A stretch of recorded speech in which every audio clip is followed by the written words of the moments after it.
spares and maintenance plans, purchase plans, production plan, activity plan, etc. And medium plan or intermediate plan, I'm sorry, short term will be operational plan, short term or operational, and medium term or intermediate plans.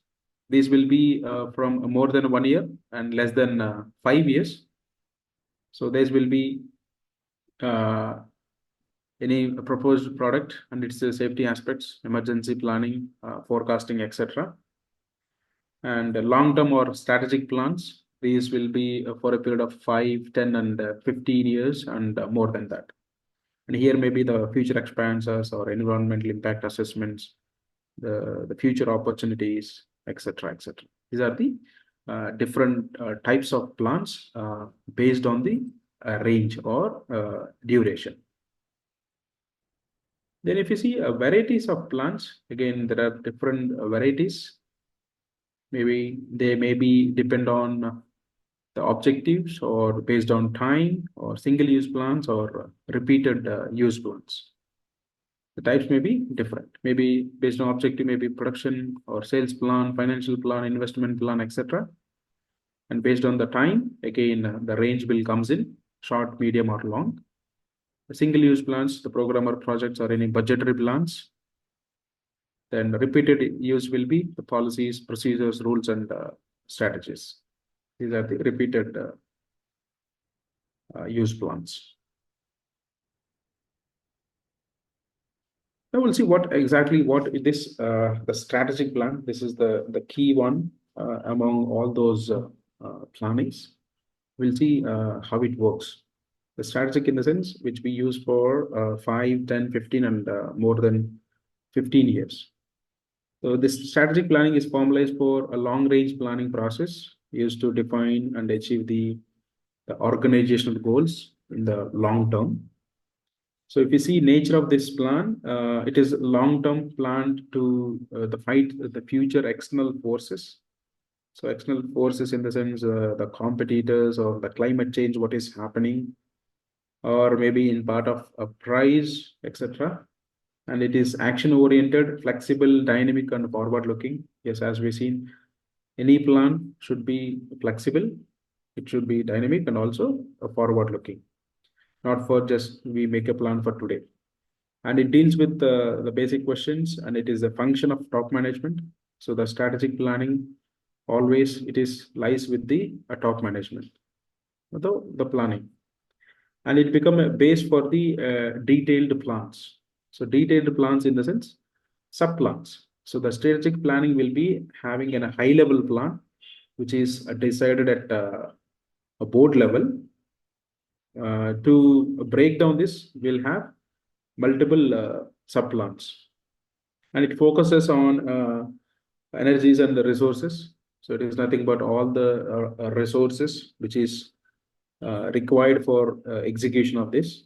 And it is an analysis the environment as well. It is nothing but with respect to safety.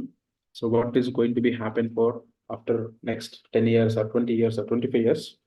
How we are going to act with it. That is how now this carbon accounting, sustainability reporting, water management, energy management, all this e-power or renewable energy sources and all, which is booming up. So how we can evaluate? What are the essentials? So how we can say this plan is very good?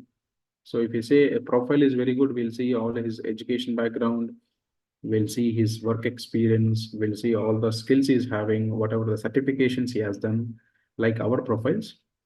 Here we'll see a few essentials which are required if you say the plan is going to be very good. So one is the internal consistency. So whatever the plan we are making, it should have consistency. It should not always break. So you make one plan today and the next day morning you will come up with the new changes.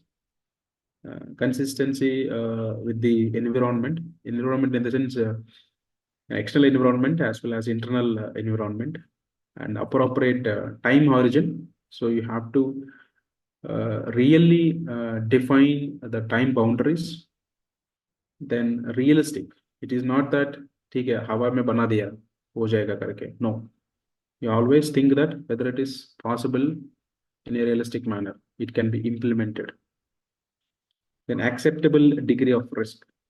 So if there is a risk or there is a chance of failure, it should be in an acceptable level. It should not that, okay, as out of 40 members, I assume that 38 members will join, but end of the day, only 10 people are joined for the training. That is not acceptable. So whatever the risk is there in that plan, it should be acceptable. And feasibility. So feasibility, it should be suitable for the activity what we are doing. Okay, those are the essentials for a good plan. We have to see the feasibility, acceptable degree of risk. It should be realistic and should have appropriate time horizon we have to define, and also it should have consistency, then internal consistency.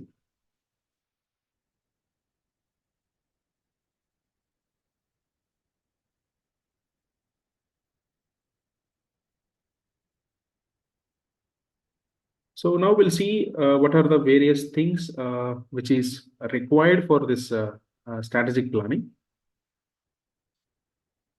So one is help in facing the environmental and future challenges. Environmental challenges is nothing but this climate change, the floods and tsunamis, etc., etc.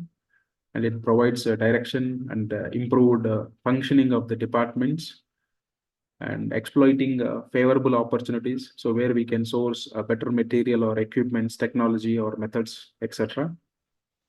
And minimization of chances of mistakes or less or losses. So if you have a better plan, we can avoid the mistakes. Maybe instead of investing in one part of India, maybe we can invest in other part of India, so that there we will have less environmental issues. Effective or efficient utilization of resources like time, money, talent, equipment, etc.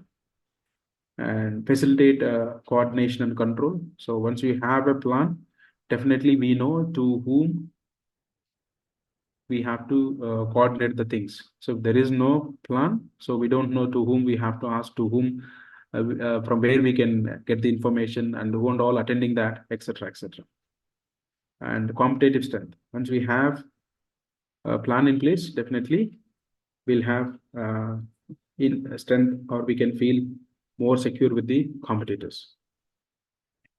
Okay, that is about need.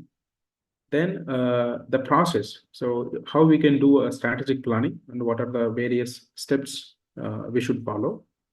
And here also same, decide the mission or long range objectives. So what is the objective for after 5 years or next 5 years or 15 years or 20 years? And we'll collect and analyze the relevant information. If you see an environment, we can see that, okay, in the 2024, we have emitted 20,000 tons of CO2. If I continue the same operations or if I increase my production plan for the further 20 years, what will be the impact on the environment? How many tons of CO2 I'm going to emit? Then what is going to the control measures I have to bring into my process? Then assess the environmental and risk factors. So whatever the risk factors which is there, not only environment and other risk factors as well.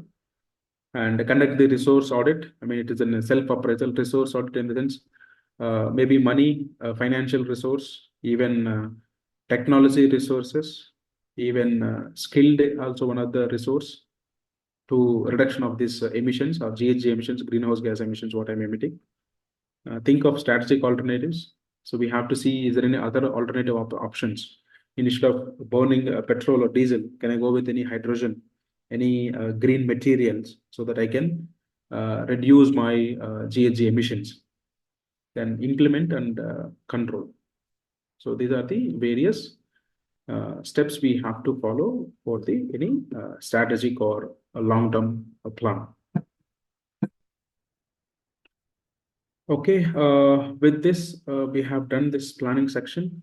We have another 1.5 minutes. If you have any questions, we can discuss.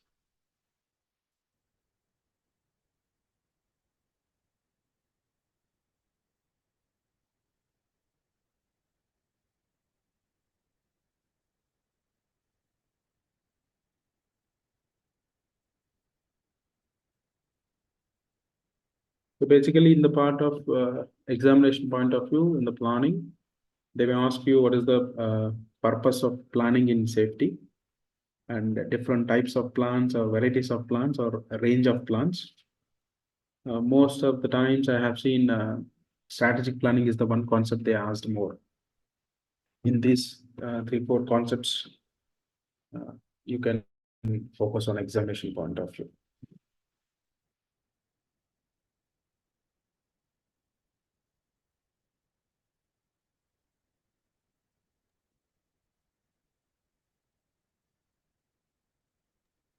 Tomorrow class is there. Tomorrow at what time class will be there? Yeah, mostly 9 to 11 or 10 to 12. Mostly 9 to 11 in the morning. Okay. Yeah.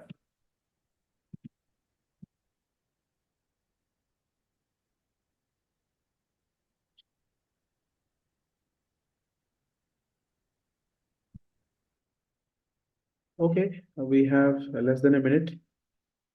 Hope no questions. Thank you so much for your Yeah. Thank you. Good patient night. listening. Thank you. Good night. Good